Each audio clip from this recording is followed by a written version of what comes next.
다르다는 이유 때문에 돌아앉지 않고 따로 놀지 않고 함께 할 수 있는 세상, 그게 우리가 다 함께 노력해서 만들어야 될 세상 아니겠습니까?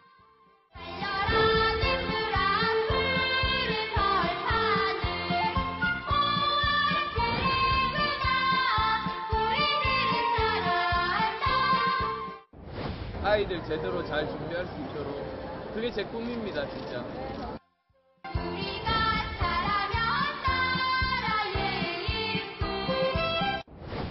자, 여기 봐라. 자, 애기는 여기 봅시다. 아저씨들 봅시다. 아저씨들. 그래.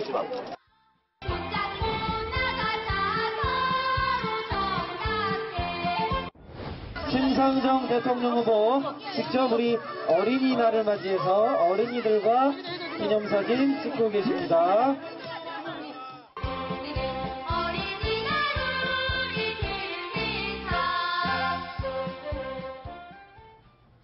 자, 어린이날을 맞이해서 대선 후보들도 오늘 유세장에서요, 동심으로 돌아간 듯한 모습입니다. 국회에서 행사한 후보도 있고요. 자, 어린이날을 준비한 행사를 보면 후보들마다 좀 특징이 다른 것 같습니다. 자, 길진기훈 차장. 자, 후보들의 오늘 어린이날 유세 현장의 특징들 대표적으로 뭐가 있었나요? 일단은 오늘 어린이날이었기 때문에 네. 모든 후보들이 어린이날 행사에 참석을 했고요. 지금 문재인 후보와 유승민 후보는 서울에서 유세를 하고 있기 때문에 국회의사당 경내에서 열린 어린이날 행사에 참석을 했고, 네. 안철수 후보는 지금 걸어서 하는 선거운동을 하면서 영남 지역을 방문 중입니다. 네. 그래서 부산에서 이제 백스코에서 열린 어린이날 큰 잔치에 네. 참석을 했고, 또 이제 심상정 정의당 후보는 지금 호남 지역을 유세 중인데요. 그쪽 네. 지역 동물원을 방문해서 같이 또 지역 민심을 살펴보면서 유세 활동을 펼쳤습니다. 네. 자, 그리고 홍준표 후보가 당직자들과 함께 어린이날 행사를 가졌는데 이 행사장에서 또 어린이들에게 홍준표 캠프에서 입힌 티셔츠가 또 눈길을 끌었다고요. 근데 이게 어린이날인데 어떻게 된 겁니까? 캠프에서 네. 일단은 준비한 티를 입힌 겁니까? 당직자 자녀들과 함께한 행사였습니다. 네네네. 그래서 이제 아, 굉장히 나이가 어린 아기에게 입힌 옷이 있는데 홍준표 후보가 그려진 저 티셔츠거든요. 네. 바로 이 티셔츠군요. 네, 홍준표 후보가 이렇게 저렇게 얼굴이 들어간 티셔츠인데 네. 아이가 당연히 본인 의사와는 상관없이 입었겠죠. 당직자가 엄마 아빠다 보니까 아하. 빨간 티셔츠를 입은 아이들도 많이 있었고 저렇게 홍준표 후보가 들어간 티셔츠를 입은 모습까지 볼 수가 있었습니다. 네. 제가 거창하게 얘기하니까 뭐가 문제 있는 것처럼 혹시 오해하실까봐 그러는데요. 재밌는 화면이어서 저희가 어린이날 맞이해서 소개를 해드린 겁니다. 자, 그리고 문재인 후보 오늘 국민이 만든 10대 공약도 발표를 했다고 하는데 어떤 내용입니까? 어린이 내용도 좀 포함이 돼 있습니까? 네, 어린이날이기 때문에 그렇기도 네. 하고 일단 관련된 공약이 많이 들어왔다고 하는데요. 네. 국민들에게서 직접 받은 공약인데 발표된 내용을 좀 보면 일단 어린이 병원비 국가 보장제도라고 해서 네. 15세까지 입원 진료비 그리고 6살 아이까지 치료비를 국가가 지원하는 그런 제도가 있었고요. 그리고 아동학대 신속 대응 체계를 구축하겠다라고 해서 아동보호정책 컨트롤 타워를 지정한다 이런 공약이 있었고 또 교복 표준 디자인제 도입 이런 것들도 있었고요. 그리고 여기 소개되지는 않았습니다만 이제 몰카 연인 간에 촬영했다가 헤어진 뒤에 유포하는 그런 식의 리벤지 포르노라고 하는데 네. 그걸 완전 근절하겠다 이런 것들이 있었고 청년 특허은행 설립 등 하여튼 10가지 정도의 공약을 발표를 했습니다. 그렇군요. 예. 자, 그리고 여태까지 여론조사에서 항상 1등을 줄곧 달렸던 문재인 후보 이제 여론조사를 발표할 수 없는 기간이지만요. 마지막 조사까지 1등을 달렸습니다. 그런데 오랜만에 민주당 선대위 회의에 참석을 했다고요. 여기서 또 당직자들 그리고 캠프 관계자들에게 이런 말을 했습니다. 어떤 내용인지 들어보시죠. 지난번 대선 때는 사실 당하고 후보인 제가 충분히 결합되지 못했기 때문에 당으로서도 여러 가지 섭섭한 점이 많았고 또 우리 당을 또 총동원해내는데도 실패한 측면이 있었는데 이번에는 똘똘 뭉쳐서 최선을 다해주고 계십니다. 누가 더 간절한 모습을 보이느냐 따라서 승부가 나는 것이라고 생각합니다. 행여라도 우리가 조금 우위에 있다고 조금이라도 느슨해지든지 또는 자만해지든지 또는 은행에 좀 실수가 생긴다든지 그런 일이 있어서는 안 될 것 같습니다. 자, 문재인 후보가 지난번 대선 때와는 당내 분위기가 상당히 다르다라고 언급을 했는데 진짜 다른 겁니까? 어떤 식으로 다른 겁니까?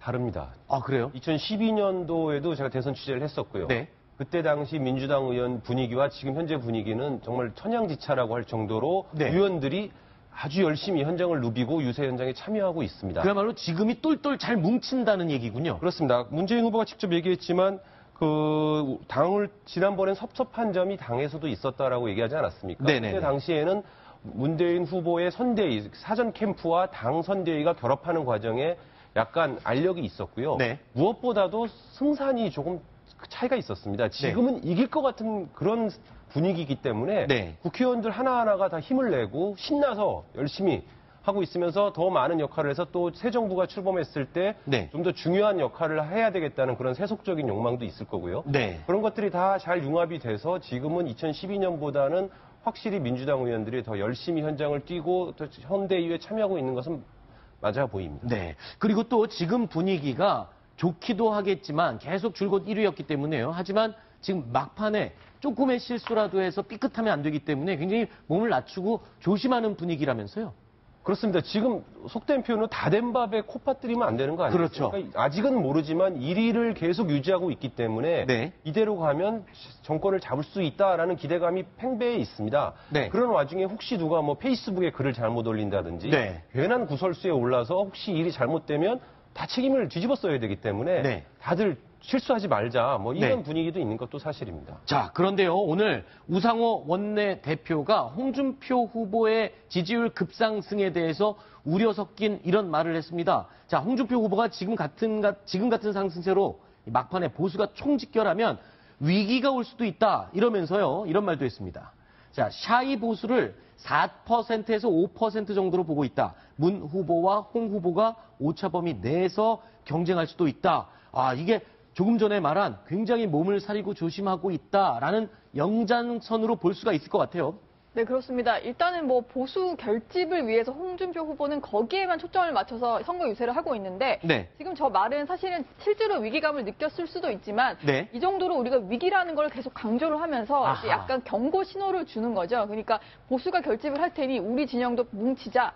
그리고 제가 봤을 때는 저게 사실은 심상정 후보에게 갈 표를 조금 차단하기 위한 포석이 아닐까 이런 생각이 드는데 네. 뭐 이제 진보 진영에서 사실 문재인 후보에 대한 대세론이 떠오르면서 심상정 후보에게 표가 갈지 모르기 때문에 네. 보수가 저렇게 뭉치면 우리에게 위기가 올 수 있다라고 네. 해서 심상정 찍지 말고 문재인 후보로 좀 찍자 이런 게 좀 깔리는 얘기가 아닐까 싶습니다. 근데 며칠 전에 심상정 후보는 다음내 찍으라고 얘기했다가 또 심상정 후보가 발끈했었잖아요. 그래서 아마 조금 애들르고 우회적인 표현으로 그렇게 얘기를 하고 있는 것이 아닌가 이렇게 해석을 해봤고요.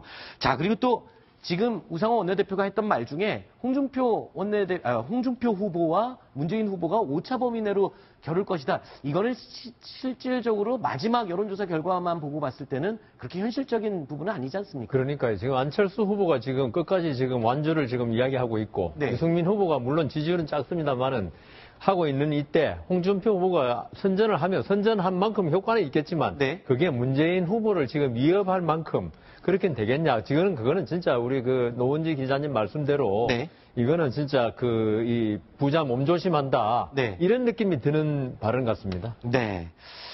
자, 상황이 이렇다 보니까요. 지금 이 사전투표 오늘이 마지막이죠. 어제 오늘 이틀에 걸쳐서 실시가 됐는데 문재인 후보 보수층이 집결돼 있는 영남 쪽으로 집중 유세를 떠났습니다. 오늘 영상으로 보면서 설명을 들어보겠습니다. 네, 자, 저기가 노인입니다. 지금 포항에서 하는 유세 현장인데 네. 현장에 가 있는 이제 후배 기자 얘기를 들어보니까 사람이 엄청나게 많이 모였다고 아, 하더라고요. 그래요? 포항에서요? 네, 그리고 사전 투표율이 25%를 넘을 게 거의 확실해 보이기 때문에 네. 제가 뭐 프리허그를 하게 생겼습니다 하면서 문재인 후보가 상당히 조금 이렇게 좀 밝은 모습으로 유세를 하고 있다고 하는데 네. 잠시 뒤에는 지금쯤 이동했을 것 같은데 부산으로 가서 유세를 이어갑니다.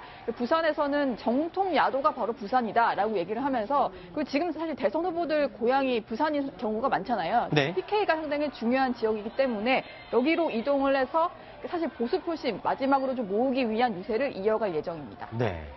자, 1시간 반 전인 오후 5시 기준으로 24%를 조금 넘은 사전 투표율을 제가 확인하고 방송에 들어왔는데요. 자, 25%를 넘길지 잠시 후에 저희가 준비한 소식과 함께 확인을 해드리도록 하겠습니다.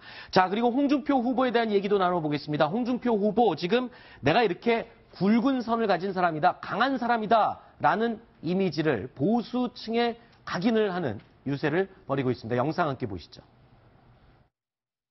DJ가 겁나서 아무도 못 대들 때 내 DJ 저격수를 했어요. 노무현 대통령이 겁나서 아무도 못 대들 때 노무현 대통령하고 맞짱 뜬 사람입니다. 이명박 대통령 그 BBK 사건 내 아이면 그 아무도 못 봐요. 나가지고 갖고 대통령이 됐는데 3번이나 저한테 법무부 장관 시켜준다고 하더라고요. 안 시켜줘가지고 누가 들어가서 저거 법무부 장관 시켜주면 이상덕이 잡아갖고 난리를 칠 거다. 인사 때마다 안 시켜주더라고. 연락이 온 게 환경부 장관을 하라고 그러더라고. 내가 그랬어요. 임 실장한테. 임 실장, 타타타라는 노래 아니야? 시작 이래 한다. 네가 나를 모르는데 난 너를 알겠느냐? 자, 일부에서는 홍준표 후보의 저 말을 두고 좀 적당히 해야 되는데 하지 않아도 될 말까지 너무했다. BBK 사건까지 언급하는 거 보면 이거 조금 너무 선을 넘은 거 아니냐. 이렇게 지적하는 분들도 있거든요. 예, 아마 이명박 전 대통령이 저 얘기 들었으면은 네. 아마 크게 화를 냈을 것 같아요. 그렇죠. 왜냐하면 BBK 사건이라고 하는 게 이명박 대통령이 대통령으로 선출되기 직전에 일어난 사건이거든요. 그래서 네. 당시에 BBK가 주가 조작을 통해서 여러 사람들한테 수백억 원의 피해를 입혔는데 거기에 김경준 씨만 관여된 게 아니고 이명박 대통령 후보 자체도 연루가 돼 있었다. 이런 의혹이 의혹이었거든요. 있었던 거죠. 근데 지금 네. 홍준표 대통령 후보의 얘기를 들어보면 그때 지금 그게 연루가 마치 돼 있는데 내가 막아서 안 든 것처럼 그렇죠. 든 거다. 이런 얘기 아니겠습니까? 네. 그리고 또 하나는 뭐냐면은 내가 그거 막아준다고 나 법무부 장관 시켜달라고 했는데 법무부 장관 3번이나 시켜달라고 하더니 계속 안 시켜주고 환경부 장관 하라고 해서 내가 그 기분 나빠가지고 안 했다. 네. 이런 얘기인데 진짜 말도 안 되는 거죠. 대표적인 부패 사례죠. 네. 만약 이게 사실이라면 이거 조사해야 될 사안이에요. 그렇죠. 자, 대통령 후보가 연루된 의혹이 있는 사건을 내가 막아줬고 그래서 장관직을 주겠다라고 기대를 했는데 그걸 안 주더라. 그리고 이상한 걸 줘서 내가 안 받았다. 글쎄요, 이거를 어떻게 유권자들이 받아들일지. 홍준표 후보의 저 이야기는 내가 대단한 사람인데 네. 지금 몰라준다. 네. 그래서 그 선거 전략에는 상대방을 깎아내리는 거 하고 네. 아니면 자기를 올리는 거 있지 않겠습니까? 네. 근데 그 지금 상대방을 깎아내릴 땐 자기가 어느 정도 지지도가 확보될 때 네. 그리고 상당히 접전을 벌일 때 하는 건데 네거티브는 네. 지금 홍준표 후보는 사실 저 말을 하면 있죠. 지금 우리 앵커도 말씀하시고 전부 다 조금 의아하다는 말을 할 정도로 좀 이상한 전략 아닙니까? 네. 근데 홍준표 후보라고 저 말을 했을 때 어떤 비난의 가능성이 있다는 걸 왜 몰랐겠습니까? 네. 근데 지금 홍준표 후보는 자신의 어떤 역량 네. 그리고 자신이 어떤 사람인가를 지금 주지시킨 데 더 지금 관심을 기울이고 있다. 네. 그런 생각이 듭니다. 자, 이 홍준표 후보 하면은 떠오르는 게 또 모래시계 검사라고 유명하게 알려져 있죠. 그런데 이 정작 모래시계 드라마를 쓴 이 송진아 작가가 아니다. 극중 박상원 씨의 모델로 홍준표 후보를 모델로 쓰지 않았다라고 밝혔습니다. 이에 대해서 또 홍준표 후보가 발끈해서 이런 말을 했네요. 당초 내가 제안한 이카루스의 날개라고 드라마 제목을 하기로 했다가 권력의 유연성을 의미하는 모래시계로 한 것이 아니냐라면서 반문을 했고요. 그러면서 캐스팅도 나는 검사 역에 최재성 씨가 좋다고 했는데 그가 거절해서 박상원으로 바뀐 것 아니었냐라고 하면서 당시의 정황을 상세하게 설명을 했죠. 이거 어떻게 된 겁니까? 네, 일단 송진아 작가는 검사 15명 만났는데 그중에 하나였을 뿐이다. 이게 뭐 네. 복합적으로 캐릭터가 탄생했다라고 얘기를 했는데 홍준표 후보 입장에서는 22년 동안 내가 모래시계 검사라고 하고 나왔는데 그때는 가만히 있다가 왜 지금 와서 그러느냐. 네. 별 희한한 얘기를 다 들어보겠다 이렇게 얘기를 하면서 좀 약간 격앙된 반응을 보였는데요. 사실 뭐 진실은 알 수 없지만 네. 저도 사실 22년 동안 가만히 있다가 이번에 왜 그렇게 했는지 좀 의아스럽긴 한데 저도 어쨌든 그거는 조금 그러네요. 네, 홍준표 후보는 여전히 그냥 현장 유세를 나가면은 모래시계 OST 있잖아요. 네. 그거를 틀면서 등장을 하거든요. 아. 자기는 모래시계 검사다 이렇게 계속 주장을 하고 있습니다. 네. 어쨌든 홍준표 후보가 검사하던 시절에 네. 강력부 검사를 했었거든요. 네. 마약하고 조직폭력배를 잡는 그런 검사를 했는데 그때 당시에 그게 물론 칼이 다른 곳으로 광주 지역에서 근무할 때 원래는 다른 곳으로 배달돼야 될 게 잘못돼서 홍준표 검사 집으로 배달은 됐다고 하지만 그때 당시에 여러 조직폭력배들을 광주 지역, 호남 지역의 조직을 잡을 때 거기에서 칼이 배달됐음에도 불구하고 그것들을 거기에 있는 지역에 있는 조직폭력을 완전히 싸그리 소탕을 했거든요. 네. 그런 측면에서 모래시계에 맞는 그런 검사라고 하는 데는 어떤 우리가 이견을 제기할 필요까지는 없어요. 알겠습니다.